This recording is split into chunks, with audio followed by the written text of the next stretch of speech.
lah ya. Sekarang ayah mau ceritain tentang kisah yang kedua, tentang Nabi Sulaiman. Nabi Sulaiman itu nih, ada saya bacain terjemahannya ya. Dan Sulaiman telah mewarisi Daud, dan dia berkata, "Hai manusia, kami telah memberi pengertian tentang suara burung, dan kami beri segala sesuatu. Sesungguhnya semua ini benar-benar suatu karunia yang nyata." Dan dihimpunkan untuk Sulaiman tentaranya dari jin, manusia, dan burung. Lalu mereka diatur dengan tertib dalam barisan. Maksudnya apa sih? Jadi suatu hari Allah kasih mukjizat ajaiban kepada Nabi Sulaiman. Nabi Sulaiman itu nabi yang bisa ngomong ke manusia, ke binatang, ke unta, ke semut, ke sapi, ke burung, ke binatang, sama ke jin. Jin itu yang gak kelihatan, kayak malaikat. Jadi Nabi Sulaiman bisa ngasih perintah, ayo jin, ayo semut baris, ayo burung baris, ayo unta baris.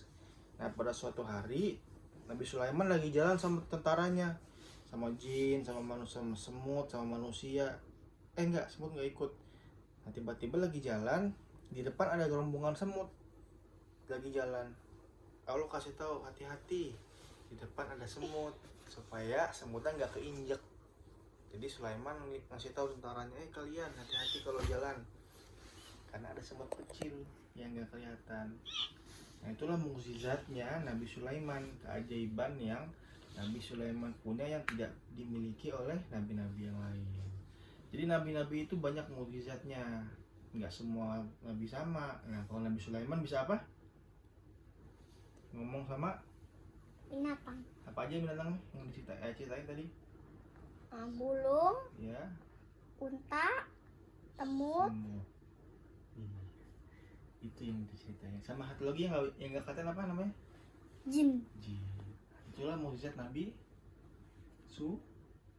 Sulaiman. Oke, itu kisahnya. Saya mau cerita tentang Isra Mi'raj. Saya mau bacain surat Al-Isra ayat 1. Kau dengerin ya. Auzubillahi minasyaitonirrajim. Bismillahirrahmanirrahim. Subhanallazi asra bi abdihi lailam minal masjidil haram ila masjidil aqsal lazi barokna haulahu linuhirahu min ayatina innahu huwas samiul basir. Artinya, Maha Suci Allah yang telah memperjalankan hambanya dalam suatu malam dari Masjidil Haram ke Masjidil Aqsa, yang telah kami berkahi sekelilingnya agar kami memperlihatkan kepadanya sebagian dari tanda-tanda kebesaran kami. Sesungguhnya dia adalah Maha mendengar dan Maha mengetahui. Ceritanya begini, kau tahu Nabi Muhammad? Tahu. Nabi Muhammad itu pada suatu malam habis sholat isya mau tidur. Nah tidur cepat, tidur nggak malam. Nah begitu bangun malam dijemput sama malaikat Jibril, ayo Muhammad ikut sama aku. Nah Nabi Muhammad pergi naik binatang namanya buruk. Nah di dalam buruk itu ada dua malaikat, Jibril sama Mikail. Ya, Jibril sama Mikail. Nemenin Nabi Muhammad naik buruk terbang dari kota Mekah, mampir-mampir tuh ke Madinah, ke Bethlehem, sampai ke Yerusalem. Nah di dalam perjalanan itu Nabi Muhammad ngeliatin ada surga, ada neraka. Kok orang bisa masuk surga sih? Karena baik. Kok orang masuk neraka disiksa? Karena nakal. Nah terus sampai ke Palestina, di Yerusalem, Nabi Muhammad ketemu Nabi Ibrahim, ketemu Nabi Isa, Nabi Daud.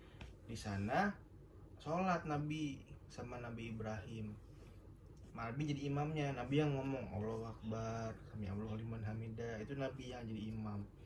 Habis ketemu di Palestina di Masjidil Aqsa, Nabi Jibril ngajak Nabi Muhammad Mi'raj ke atas, ke langit ke-7 terbang. Naik buruk ya. Naik buruk. Di sana ngapain sih? Di sana itu Nabi ke tempat namanya Sidratul Muntaha. Itu di atas arsy. Di situ kemana sih? Di situ ketemu sama Allah. Nah, Nabi ketemu Allah di atas. Terus Allah ngapain? Allah nyuruh Nabi, kamu harus sholat.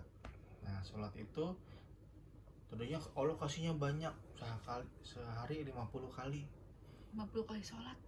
Kata Nabi, kaumku tidak akan sanggup, pasti males, kasihan capek.